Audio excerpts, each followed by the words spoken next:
Hello and welcome back to our channel आत्मनिर्भर online skill development.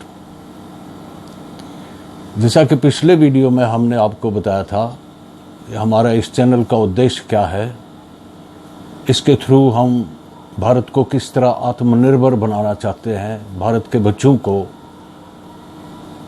आत्मनिर्भर होने में किस तरह मदद कर सकते हैं ताकि वो प्रोडक्टिव की तरफ आ जाए, मैन्युफैक्चरिंग की तरफ आ जाए, एक क्रिएटिविटी की तरफ आ जाए।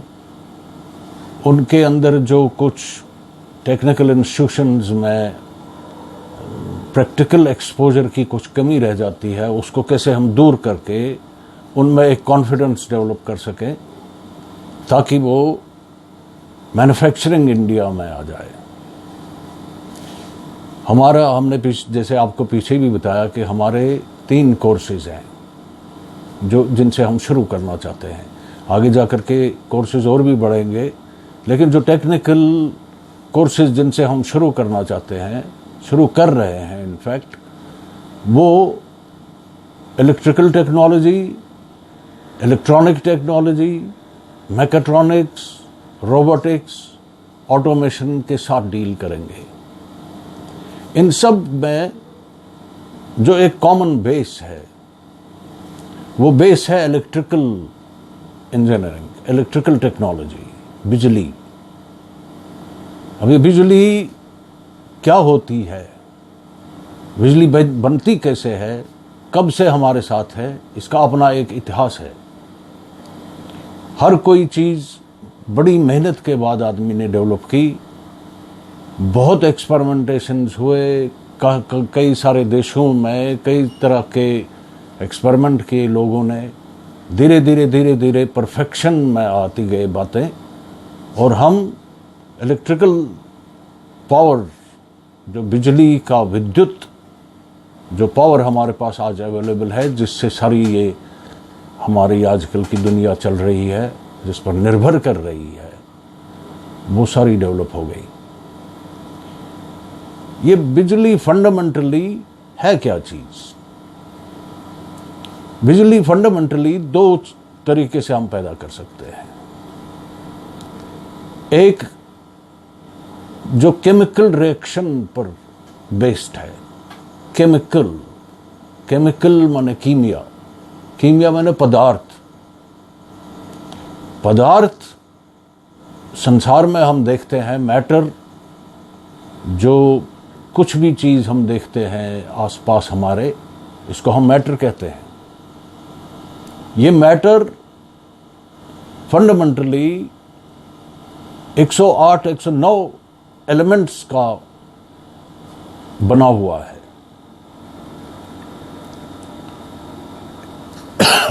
इन एलिमेंट्स से ये जब आपस में मिलते हैं, केमिकल एक कॉम्बिनेशन इनकी हो जाती है, तो कंपाउंड्स बन जाते हैं। एलिमेंट्स लिमिटेड नंबर के हैं जो पीरियोडिक टेबल में दिखाए जाते हैं, जिनमें गैसेस हैं, मेटल्स हैं, सॉल्ट्स हैं और बाकी चीज़ें हैं। तो ये मैटर जब आपस में मिलता है, 2 तरह की चीज़ें मिलती है। जैसे हाइड्रोजन एक गैस है हमारे पास, और हाइड्रोजन जब ऑक्सीजन के साथ केमिकल कॉम्बिनेशन उनकी हो जाती है, तो हमें पानी मिलता है, H2O, हाइड्रोजन ऑक्साइड। यानी H2O का मतलब ये होता है कि 2 एटम हाइड्रोजन के जब एक एटम ऑक्सीजन में मिल जाते हैं, के साथ मिल जाते हैं, तो पानी बनता है, जिसको नॉर्मल भाषा में हम पानी कहते हैं, इसको साइंटिफिक भाषा में हम H2O कहते हैं। इसी तरह बाकी चीज़ें हैं, कार्बन गैस है, बाकी गैस है, और बाकी एलिमेंट्स भी हैं, बहुत सारे एलिमेंट्स हैं। तो इन एलिमेंट्स की, कई सारे एलिमेंट्स ऐसे भी हैं जिनकी कॉम्बिनेशन जो केमिकल रिएक्शन होती है उनसे हम बिजली ले सकते हैं। बिजली, इलेक्ट्रिसिटी, फंडामेंटली हम इसको कहते हैं फ्लो ऑफ इलेक्ट्रॉन्स। मैटर जो एटम्स का बना होता है, एटम खुद छोटे छोटे कण का बना होता है। एटम तो बहुत ही छोटा एक कण है, बहुत ही ज़्यादा छोटा, जिसको अगर हम 10,000 गुना भी मैग्नीफाई करें, बड़ा करें एक मैग्नीफाइंग माइक्रोस्कोप से या किसी मैग्नीफाइंग ग्लास से, तो तब भी हम उसको देख नहीं सकते हैं। इतना ज़्यादा छोटा कण है मैटर, एटम मैटर का।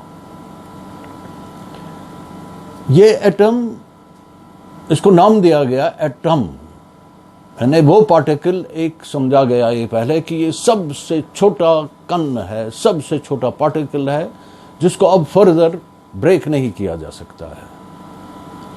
लेकिन धीरे धीरे हमको ये पता चला, लोगों ने एक्सपेरिमेंट किए, लोगों ने इस पर काफ़ी ज़्यादा रिसर्च की, बहुत सारा काम हुआ इस पर, तो पता चला कि ये एटम और भी छोटे छोटे कण का बना हुआ है। इसके बीच में एक न्यूक्लियस है,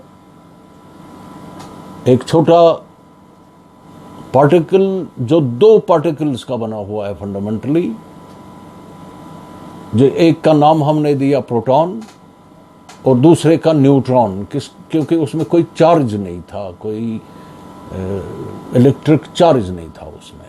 लेकिन दूसरा जो प्रोटॉन था उसमें एक इलेक्ट्रिकल चार्ज था, है।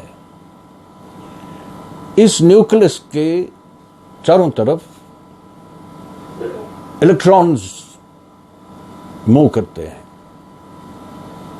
इलेक्ट्रॉन भी एक बहुत ही ज्यादा छोटा कण था, पार्टिकल है जिसमें नेगेटिव चार्ज है। अब ये पॉजिटिव चार्ज और नेगेटिव चार्ज ये हमने दिए हैं बाय कन्वेंशन। हमने एक तरह का चार्ज, उसको नाम दिया पॉजिटिव, दूसरे तरह का चार्ज हमने उसको नाम दिया नेगेटिव, क्योंकि ये नेचुरल कुछ प्राकृतिक चीज़ें हैं जिनसे हम इन चीज़ों को समझ सकते हैं। जैसे कि हमारे पास एक नेचुरल पदार्थ है मैग्नेट।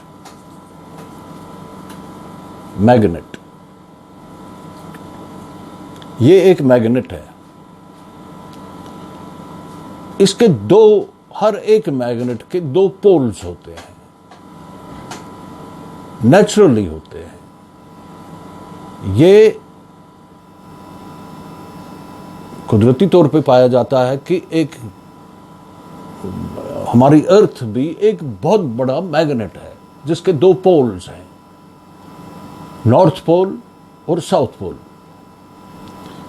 तो जो भी मैग्नेट हम या बनाते हैं या हमारे पास प्राकृतिक तरीके से मिलता है, उसके भी 2 पोल्स होते हैं, एक नॉर्थ पोल और एक साउथ पोल।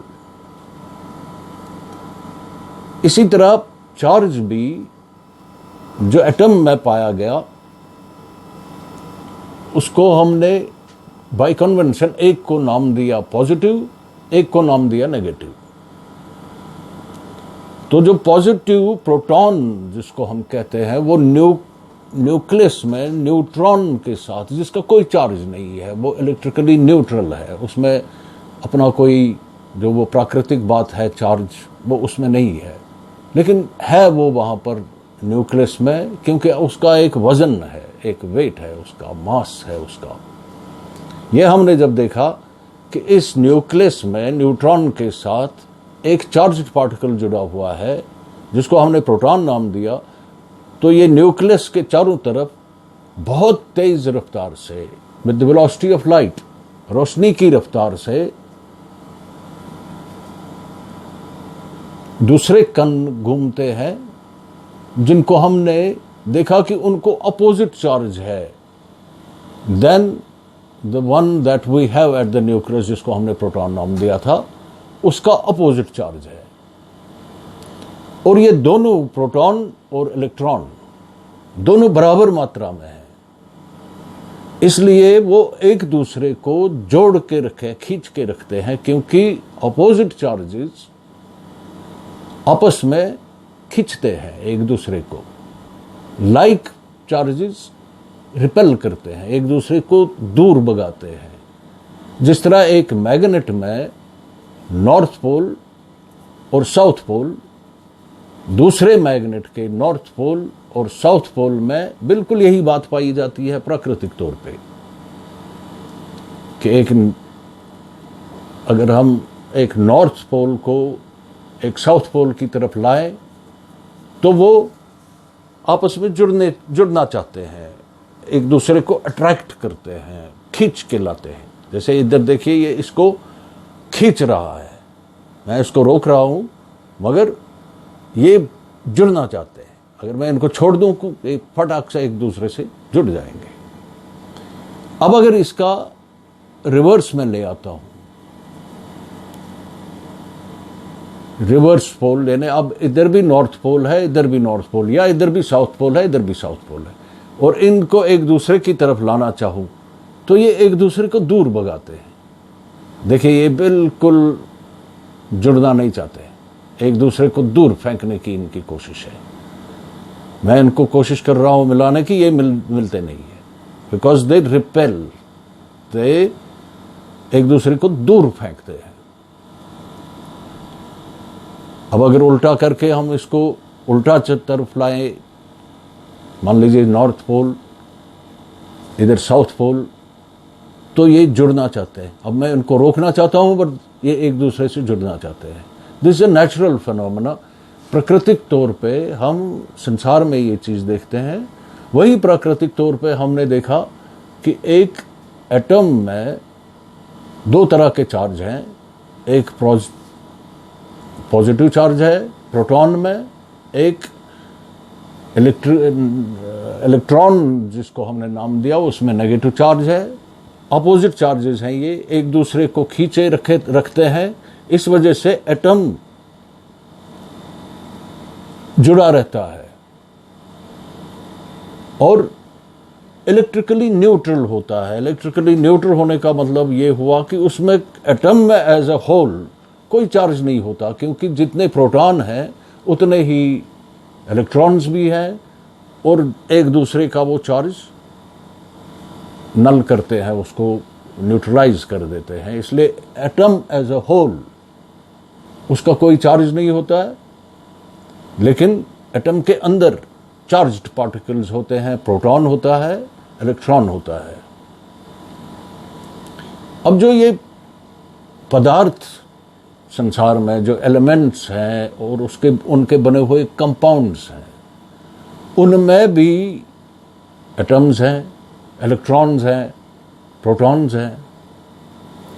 तो बिजली हमने कैसे पैदा की? पहले कि हमने कुछ केमिकल, हमने देखा कि कुछ केमिकल्स में अगर हम एक दूसरे के साथ उनको मिलाएं तो उनमें एक रिएक्शन होती है,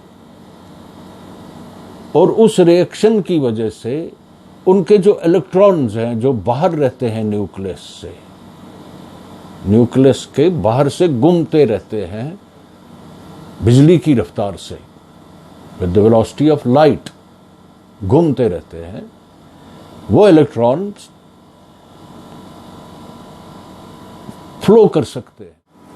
ये इलेक्ट्रॉन फ्लो ही बिजली देता है हमें। जब ये इलेक्ट्रॉन्स एक कंडक्टर में फ्लो करते हैं, और कंडक्टर किस चीज़ को हम कहते हैं कि ये जो हमने संसार में जितने भी पदार्थ हैं जिनको हम देखते हैं, ये तीन तरह के बिजली के लिए, जहाँ तक बिजली का संबंध है, तीन तरह के होते हैं। एक वो पदार्थ होता है जिसमें फ्री इलेक्ट्रॉन्स अवेलेबल रहते हैं, जैसे एक मेटल होता है, एक तार का टुकड़ा होता है, कॉपर वायर का एक टुकड़ा होता है या कोई आयरन, कोई मेटल, उसमें फ्री इलेक्ट्रॉन्स होते हैं, यानी जो ये इलेक्ट्रॉन्स न्यूक्लियस के चारों तरफ घूमते हैं, उनका भी एक अपना एक सिस्टम है। शेल्स होते हैं, सब शेल्स होते हैं। ये इलेक्ट्रॉन, कुछ इलेक्ट्रॉन बिल्कुल न्यूक्लियस के पास होते हैं, वो नहीं निकल सकते हैं। कुछ उससे ऊपर होते हैं, वो भी नहीं निकलते हैं, ज़्यादा से ज़्यादा एक लेवल से दूसरी लेवल पर आ जाते हैं। लेकिन जो बाहर वाली शेल होती है इलेक्ट्रॉन्स की, उसमें इलेक्ट्रॉन्स बाहर भी निकल सकते हैं। और वही मेटल्स में होता है कि उनके बाहर वाली शेल में कुछ अवेलेबल इलेक्ट्रॉन्स ऐसे होते हैं कि जो या तो केमिकल रिएक्शन से या मैग्नेटिक इन्फ्लुएंस में फ्लो कर सकते हैं, बाहर निकल करके दूसरी तरफ बह सकते हैं, उस तार में, उस कंडक्टर में फ्लो कर सकते हैं। एक ये कंडक्टर होता है, दूसरे जैसे लकड़ी होती है, रबड़ होता है, बाकी चीज़ें होती है जो कंडक्टर नहीं होती है, जो बिजली को कंडक्ट नहीं करती है, उनको हम इंसुलेटर कहते हैं, इंसुलेटिंग मटेरियल्स कहते हैं। उनमें बिजली चल नहीं सकती क्योंकि उनके अंदर फ्री इलेक्ट्रॉन्स अवेलेबल नहीं है।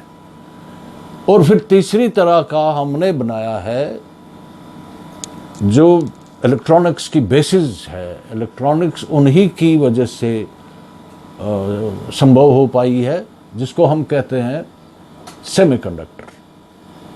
यानी वो कंडक्टर बन सकते हैं under certain conditions, otherwise they are insulators. They don't allow the passage of current, but under a particular condition, जो हम आगे आपको समझाएंगे जब हम उन चीज़ों पर पहुंचेंगे, तो आपको ये सारी बातें क्लियर हो जाएंगी कि ये सेमीकंडक्टर क्या होता है।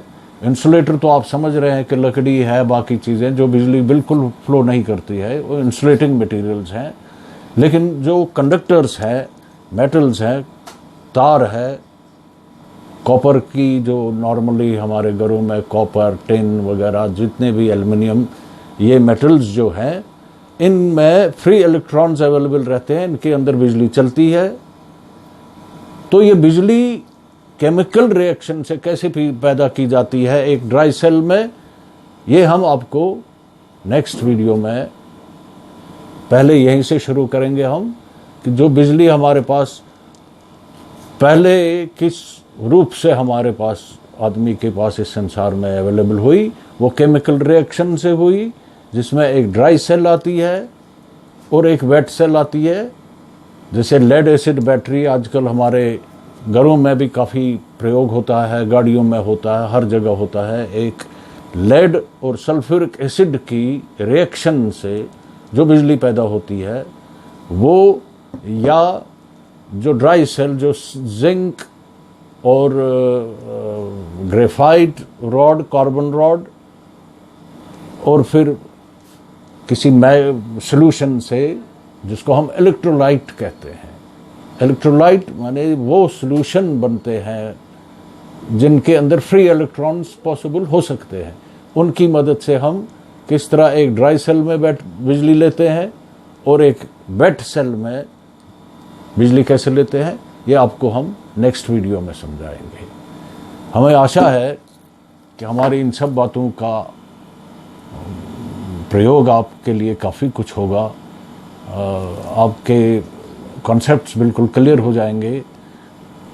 हमारे बच्चे जो छोटे क्लासेस में हैं, उनको आगे जा कर के साइंस सब्जेक्ट समझने में काफ़ी मदद हो जाएगी, और जो ऑलरेडी साइंस स्टूडेंट्स हैं, उनको कॉन्सेप्ट्स क्लियर करने में काफ़ी मदद हो जाएगी, और जो टेक्निकल इंस्टीट्यूशंस में बच्चे हैं, उनको एक नई सोच, एक नई दिशा मिलेगी, वो इनोवेशन की तरफ आ जाएंगे, इन्वेंशन भी कर सके। ये बच्चे इन्वेंशन कर सकते हैं अगर हम बचपन से इनको इन्वॉल्व करें साइंटिफिक क्यूरियोसिटी में, साइंटिफिक क्रिएटिविटी में, और इंजीनियरिंग टेक्नोलॉजी के साथ इनकी रुचि बढ़ाएं, तो डेफिनेटली ये बड़े फर्टाइल ब्रेन्स होते हैं बच्चों के, पता नहीं क्या क्या आइडियाज़ लेकर के आ सकते हैं ये, और क्या क्या नई इन्वेंशंस कर सकते हैं। अब इन्वेंशंस के बगैर ऑलरेडी जितने भी प्रोडक्ट्स दुनिया में बने हुए हैं उन पर काफ़ी ज़्यादा इनोवेशन के चांसेस बनते हैं।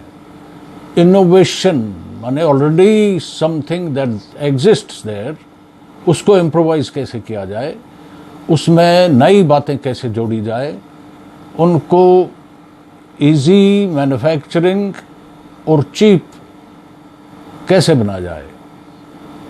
हमें आशा है कि आप सब इस वीडियो को देखेंगे, हमारी इस चैनल में आपकी रुचि बढ़ती जाएगी धीरे धीरे। आपके मन में अगर कोई विचार है, कोई भी कमेंट आता है, आप प्लीज़ उसको कमेंट्स में लिख दीजिए। कोई प्रश्न है, कुछ पूछना है हमसे, तो डू आस्क। Thank you.